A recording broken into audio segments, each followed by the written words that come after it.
Oke, Assalamualaikum warahmatullahi wabarakatuh. Pada kesempatan kali ini, kita dari kelompok 3 akan menjelaskan mengenai Decision Support System Development. Bisa di next. Oke, untuk anggota dari kelompok 3 sendiri ada saya, Muhammad Andri Kiswanto, dilanjut ada Naufal Faturrahman Mahing, dan juga ada Muhammad Ibrahim Yogatama. Next.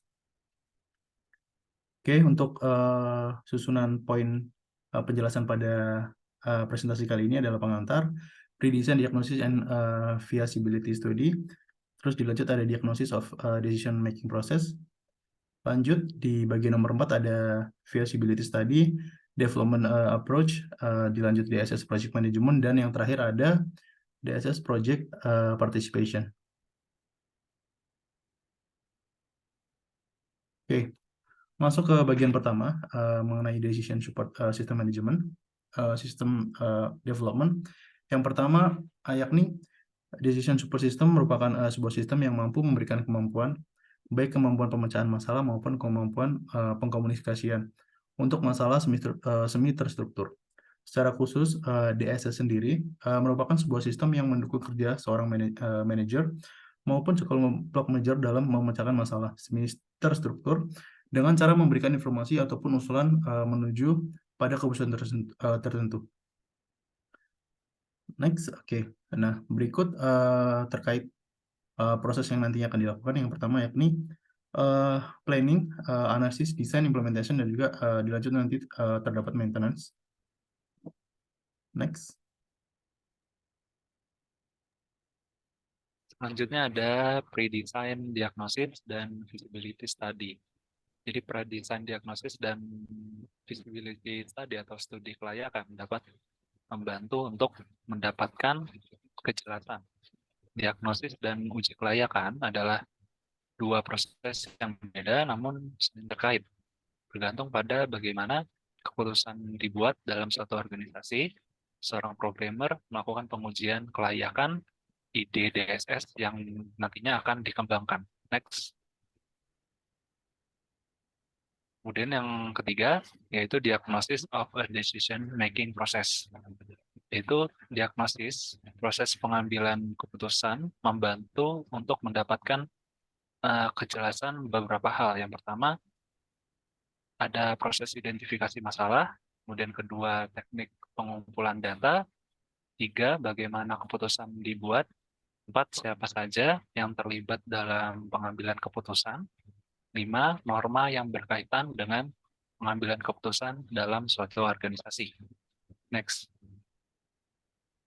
Nah, studi diagnosis ini meliputi yang pertama, mendefinisikan jenis-jenis keputusan, kemudian memetakan observasi dasar proses pengambilan keputusan formal, kemudian mengidentifikasi peran utama pengambil keputusan, kemudian mewawancarai para pengambil keputusan, kemudian menilai efektivitas teknik pengumpulan data, kemudian mengevaluasi kinerja proses pengambilan keputusan, kemudian komputerisasi dalam mendukung keputusan, kemudian mengidentifikasi apa yang perlu diperbaiki, dan terakhir menentukan apa yang akan tetap tidak berubah.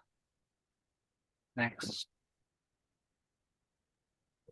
Selanjutnya adalah feasibility study yang dimana kita menguji kelayakan keputusan ekonomi dan teknologi. Yang diusulkan merupakan studi diagnostik dari proses pengambilan keputusan. Yang tujuannya sendiri adalah ada beberapa di antaranya adalah mengungkap kelayakan kemampuan pencapaian DSS yang diusulkan, menemukan target pengguna perangkat lunak sistem pendukung keputusan, mengidentifikasi peluang dan ancaman, menentukan apakah DSS yang diusulkan dengan fitur yang diinginkan sesuai dengan anggaran organisasi.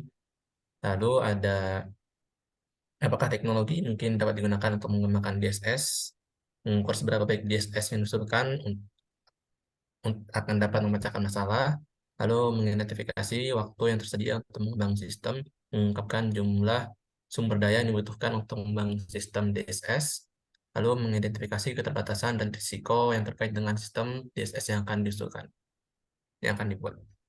Ini selanjutnya ada development approach, seperti yang sudah dijelaskan tadi oleh Mas Hans di awal, itu adalah alur utama, alur garis besarnya dari beberapa pendekatan yang akan saya jelaskan di sini, yaitu SDLC, System Development Life Approach. Lalu ada Rapid Prototyping Approach, lalu ada End User DSS Development Approach. Dan di sini beberapa pendekatan ini dapat dipilih. Nah, dari beberapa pendekatan ini tidak ada yang lebih baik dari yang lain dan harus disesuaikan dengan kebutuhan dari pengambil keputusan. Oke, selanjutnya ada SDLC yang pertama. Di sini beberapa tahapannya adalah analisis sistem, desain sistem, pengkajian atau pemrograman, pengujian, implementasi, penggunaan, evaluasi, dan modifikasi. Nah, ini sistem pendekatan yang paling umum digunakan dan paling kaku. Nah, sehingga dalam situasi yang kompleks seperti ketika kebutuhan pengambil keputusan itu berubah pada saat pengembangan sistem, nantinya akan menjadi sulit dan tidak dapat diubah dan adanya penambahan biaya ketika pengembangan sistem DSS. Oke, selanjutnya ada Rapid. Nah, seperti namanya sendiri, Rapid Prototyping ini mendorong pengembangan sistem yang lebih cepat atau lebih fleksibel. Nah, di sini analis DSS bekerja sama dengan pengambil keputusan untuk memetakan kebutuhan spesifik dari DSS sendiri. Dan di sini tahapannya sendiri ada mengidentifikasi tujuan dan persyaratan penggunaan, lalu mengembangkan model pertama, lalu mengevaluasi model pertama, lalu menguji DSS yang dikembangkan, lalu implementasi, lalu jalur komunikasi selalu terbuka, sehingga evaluasi dan komunikasi terjadi dengan cepat, sehingga dapat pada evaluasi dan menguji setelah itu dapat diubah lagi desain dari DSS sendiri. Nah, ini makanya dapat dianggap sebagai pendekatan yang lebih baik daripada SDLC dalam situasi yang kompleks di mana kebutuhan dari pengambil keputusan berubah. Selanjutnya ada end user. Nah, di sini seperti namanya sendiri end user DSS development approach, yaitu dia bergantung pada kebutuhan spesifik dari pengambil keputusan sehingga memiliki sisi positif yang dimana end user sendiri atau pengguna sendiri yang membuat DSS-nya sendiri. Tapi dari sisi negatif sendiri, end user dapat membuat kesalahan tanpa sadar pada sistem DSS sehingga pembuatan DSS sendiri tidak tepat. Untuk pendekatan end user sendiri ini adalah pendekatan yang paling jarang digunakan. Oke, next. Oke, di poin ke-6 masuk ke DSS Project Management, di mana pada tahapan ini berisi serangkaian kegiatan yang berkenaan dengan perancangan, pengorganisasian, staffing, pengendalian, dan juga pengarahan sumber daya untuk tujuan tertentu. Next.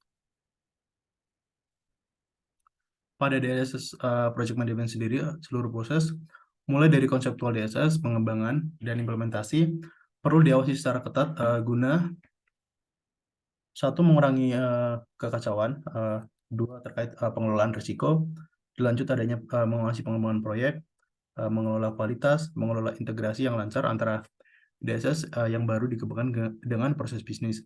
Dilanjut terdapat mengidentifikasikan kebutuhan pelatihan staff, dan juga yang terakhir adalah mengelola perubahan. Next. Di bagian terakhir pada DSS Project Participation, di mana dalam sebuah pengembangan sebuah sistem pendukung keputusan diperlukan banyak keterampilan dan kemampuan yang beragam. Oleh karena itu, dalam pengembangannya sendiri penting untuk menyatukan banyak sumber daya manusia yang punya fokus pada kemampuan terhadap kebutuhan tim. Hal ini guna memastikan pada proses pengembangan nantinya semua anggota dapat berpartisipasi aktif dalam segala bentuk proses pengembangan di dalamnya. Next. Berikut beberapa sumber rujukan yang kita gunakan untuk menyusun materi presentasi yang sudah kami sampaikan sebelumnya. Oke, next. Oke, saya rasa cukup itu saja materi yang dapat kami sampaikan mengenai DSS Development. Kurang lebihnya mohon maaf. Wassalamualaikum warahmatullahi wabarakatuh.